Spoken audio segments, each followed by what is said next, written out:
Greetings everyone. Today's chapter is Ruling the Countryside. In this video, we will be discussing about the following topics. First, the company becomes the Diwan. Second, revenue for the company. Third, introduction to the permanent settlement. Fourth, challenges to the permanent settlement. Fifth, a new system is devised for revenue collection, that is A. Mahalwari System and B. Rothwari System. Sixth, Indigo cultivation. Seventh, the problem with niche cultivation. Eighth, problem with indigo cultivation on the lands of ryots. Ninth, the Blue Rebellion and after, that is protest to indigo cultivation. The company becomes the Diwan. On 12th August 1765, the Mughal emperor appointed the East India Company as the Diwan of Bengal. As Diwan, the company became the chief financial administrator of the territory under its control. After acquiring Diwani, main challenge before the company are: first, now it had to think of administering the land and organizing its revenue resources. This had to be done in a way that could yield enough revenue to meet the growing expenses of the company. And second, a trading company had also to ensure that it could buy the products it needed and sell what it wanted. Over the years, the company also learned that it had to move with some caution. Being an alien power, it needed to pacify those who in the past had ruled the countryside and enjoyed authority and prestige. Those who had held local power had to be controlled, but they could not be entirely eliminated. Revenue for the company. The company wanted a large revenue income but was unwilling to set up any regular system of assessment and collection. The effort was to increase the revenue as much as it could and buy fine cotton and silk cloth as cheaply as possible. Recall that when the East India Company came to India, that is, before 1865, the company had purchased goods in India by importing gold and silver from Britain. Over the time, the value of goods bought by the company in Bengal doubled. Now, with the acquisition of Diwani, the revenue collected in Bengal could finance the purchase of goods for export. Impact of revenue collection by the company after acquisition of Diwani. The Bengal economy was facing a deep crisis. Artisans were deserting villages since they were being forced to sell their goods to the company at low prices. Peasants were unable to pay the dues that were demanded from them. Artisanal production was in decline, and agricultural cultivation showed signs of collapse. Then in 1770, a terrible famine killed 10 million people in Bengal. About one-third of the population was wiped out. Introduction to the permanent settlement.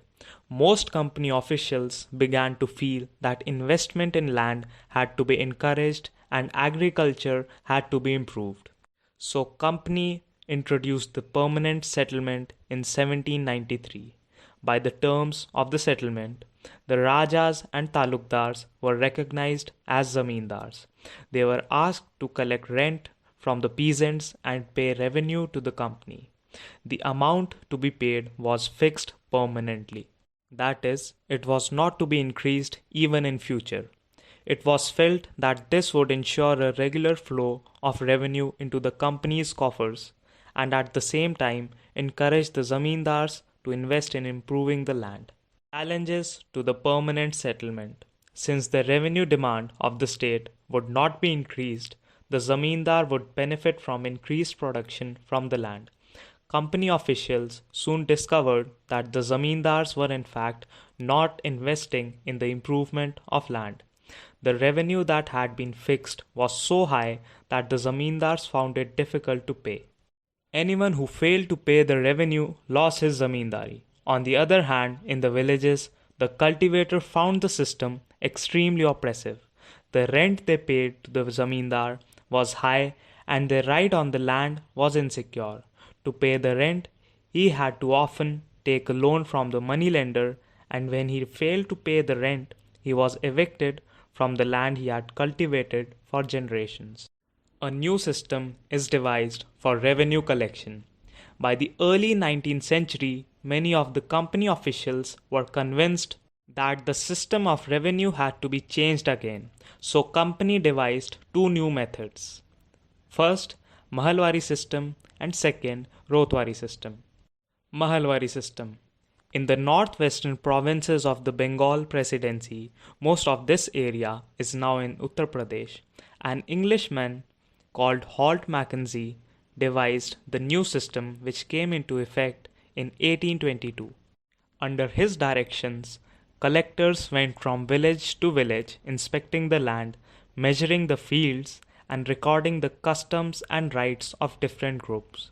The estimated revenue of each plot within a village was added up to calculate the revenue that each village mahal had to pay. This demand was to be revised periodically, not permanently fixed. The charge of collecting the revenue and paying it to the company was given to the village headman rather than the zamindar. This system came to be known as the mahalwari system. Rothwari system. In the British territories in the south, there was a similar move away from the idea of permanent settlement.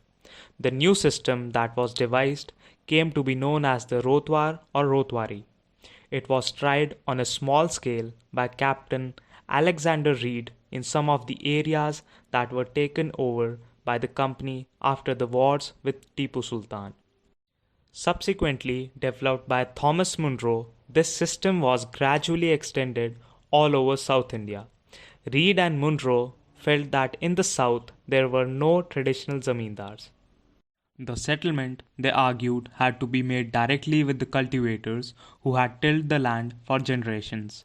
Their fields had to be carefully and separately surveyed before the revenue assessment was made. Driven by the desire to increase the income from land, revenue officials fixed too high a revenue demand. Peasants were unable to pay, riots fled the countryside, and villages became deserted in many regions. Indigo cultivation.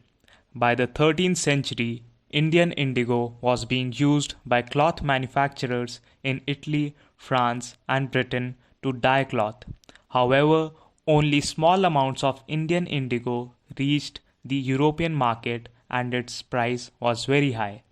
European cloth manufacturers therefore had to depend on another plant called woad to make violet and blue dyes. Worried by the competition from indigo, woad producers in Europe pressurized their governments to ban the import of indigo. Cloth dyers, however, preferred indigo as a dye. Indigo produced a rich blue color, whereas the dye from woad was pale and dull. By the 17th century, European cloth producers persuaded their governments to relax the ban on indigo import. The French began cultivating indigo in Saint Domingue in the Caribbean islands, the Portuguese in Brazil, the English in Jamaica, and the Spanish in Venezuela. Indigo plantations also came up in many parts of North America. By the end of the 18th century, the demand for Indian indigo grew further. Britain began to industrialize, and its cotton production expanded dramatically, creating an enormous new demand for cloth dyes.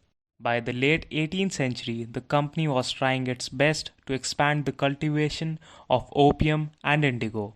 While the demand for indigo increased, its existing supplies from the West Indies and America collapsed for a variety of reasons.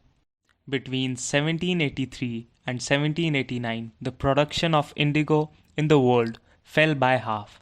Cloth dyers in Britain now desperately looked for new sources of indigo supply. With the rising demand for indigo in Europe, the company in India looked for ways to expand the area under indigo cultivation. From the last decades of the 18th century, indigo cultivation in Bengal expanded rapidly, and Bengal indigo came to dominate the world market. In 1788, only about 30% of the indigo imported into Britain was from India. By 1810, the proportion had gone up to 95%.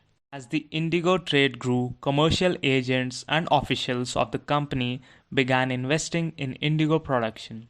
Those who had no money to produce indigo could get loans from the company and the banks that were coming up at the time. There were two main systems of indigo cultivation, that is, Nij and Ryotwari. Also, the British persuaded or forced cultivators in various parts of India to produce other crops: jute in Bengal, tea in Assam, sugarcane in the United Provinces, now Uttar Pradesh, wheat in Punjab, cotton in Maharashtra and Punjab, and rice in Madras. The problem with niche cultivation. Within the system of niche cultivation, the planter produced indigo in lands that company directly controlled. Company either bought the land or rented it from other zamindars and produced indigo directly employing hired laborers. The planters found it difficult to expand the area under niche cultivation. Indigo could be cultivated only on fertile lands, and these were already densely populated. Planters needed large areas in compact blocks to cultivate indigo in plantations. They attempted to lease in the land around the indigo factory and evict the peasants from the area, but this always led to conflicts and tension. Labor was needed precisely at a time when peasants were usually busy with their rice cultivation. Niche cultivation on a large scale also required many plows and bullocks. Investing on purchase and maintenance of plows was a big problem, nor could supplies be easily got from the peasants since their plows and bullocks were busy on their rice fields, again exactly at the time that the indigo planters needed them. Till the late 19th century, planters were therefore reluctant to expand the area under niche cultivation. Less than 25% of the land producing indigo was under this system. The rest was under an alternative mode of cultivation, the Ryotwari system. Problem with indigo cultivation on the land of ryots. Under the Ryotwari system, the planters forced the ryots to sign a contract, an agreement, or satta. Those who signed the contract got cash advances from the planters at low rates of interest to produce indigo, but the loan committed the ryot to cultivating indigo on at least 25% of the area under his holding. The planter provided the seed and the drill, while the cultivators prepared the soil, sowed the seed, and looked after the crop. When the crop was delivered to the planter after the harvest, a new loan was given to the ryot and the cycle started all over again. Peasants soon realized how harsh the system was. The price they got for the indigo they produced was very low and the cycle of loans never ended. There were other problems too. The planters usually insisted that indigo be cultivated on the best soils in which peasants preferred to cultivate rice. Indigo, moreover, had deep roots and it exhausted the soil rapidly. After an indigo harvest, the land could not be sown with rice. The Blue Rebellion and after, that is, protest to indigo cultivation. In March 1859, thousands of ryots in Bengal refused to grow indigo. As the rebellion spread, ryots refused to pay rents to the planters and attacked indigo factories. Those who worked for the planters were socially boycotted, and the Gomasthas, agents of planters who came to collect rent, were beaten up. Ryots swore they would no longer take advances to sow indigo nor be bullied by the planters' lathials, the lathi-wielding strongmen maintained by the planters. Clearly, the indigo system was intensely oppressive. In 1859, the indigo ryots felt that they had the support of the local zamindars and village headmen in their rebellion against the planters. These zamindars were unhappy with the increasing power of the planters and angry at being forced by the planters to give them land on long leases. When the news spread of a simmering revolt in the indigo districts, the lieutenant governor toured the region in the winter of 1859. The riots saw the tour as a sign of government sympathy for their plight. When in Barasat, the magistrate Ashley Eden issued a notice stating that riots would not be compelled to accept indigo contracts. Word went around that Queen Victoria had declared that indigo need not be sown.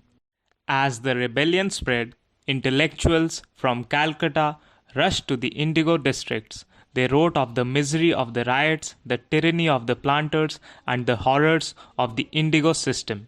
Worried by the rebellion, the government brought in the military to protect the planters from assault and set up the Indigo Commission to inquire into the system of indigo production. The commission held the planters guilty and criticized them for the coercive methods they used with indigo cultivators.